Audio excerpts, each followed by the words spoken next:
మైత్రి గారు ఏమైంది? నాశనం అయిపోయింది. నా జీవితం నాశనం అయిపోయింది.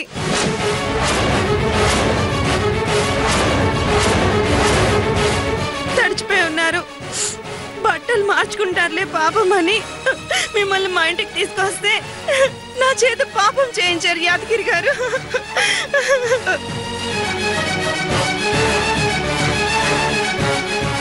ఇప్పుడు నేనేం చెయ్యాలి? ఇక నా బతుకు అర్థం ఏంటి? బయట తలెత్తుకొని ఎలా తిరగలను? మైత్రి గారు అసలు ఏమైంది?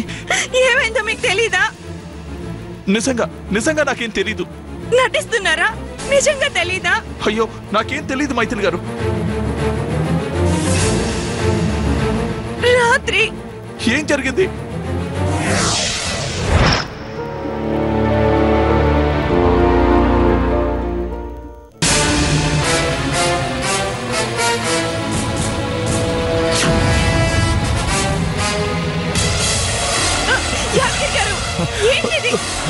మైత్రి రా మైత్రి.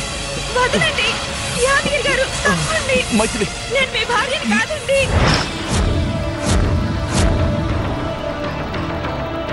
రాత్రి నేను అలా ప్రవర్తించానా? ఎంత బ్రతిమలాడినా నువ్వు నా శీలాన్ని నిలువునా దోచేశావు.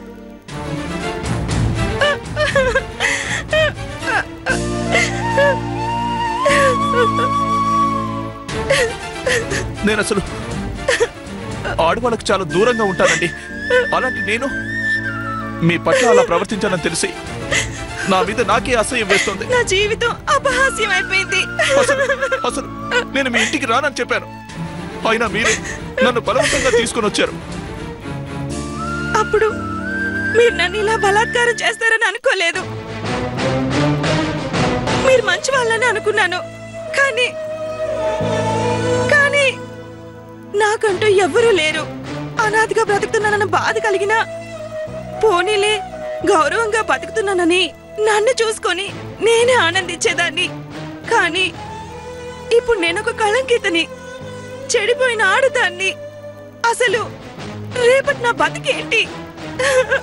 ఇప్పుడు నేనేం చెయ్యాలి? మీరెంత బాధపడుతున్నారో నాకు అంతే బాధగా ఉంది. మీరెందుకండి బాధపడతారు? మీరు మగవాళ్ళు. కానీ ఆడదాన్ని. నా బాధ ఎవరితో చెప్పుకోను. తలెత్తుకుని ఎలా తిరగలను? దయచేసి ఈ విషయం ఎవరితోనూ చెప్పొద్దు. మా అమ్మకి ఈ విషయం తెలిస్తే ఇంకంతే, ఇంట్లో ఏదైనా జరగచ్చు. చచా, ఆవిడ దాకా ఈ విషయం ఎందుకు వెళ్ళనిస్తాను? నా బాధ ఏదో నాలో నేనే పడతాను.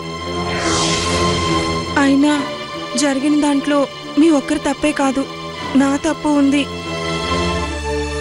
ఎలాగైనా నేను తప్పించుకుని ఉండాల్సింది. సర్లేండి, మీరు హాస్పిటల్కి వెళ్ళండి. మీ అమ్మగారు మీకోసమే ఎదురు చూస్తూ ఉంటారు. త్వరగా వెళ్ళండి. మైథిలి గారు, మీ అమ్మగారికి తెలియనివ్వండి. మీరు వెళ్ళండి యాదగిరి గారు.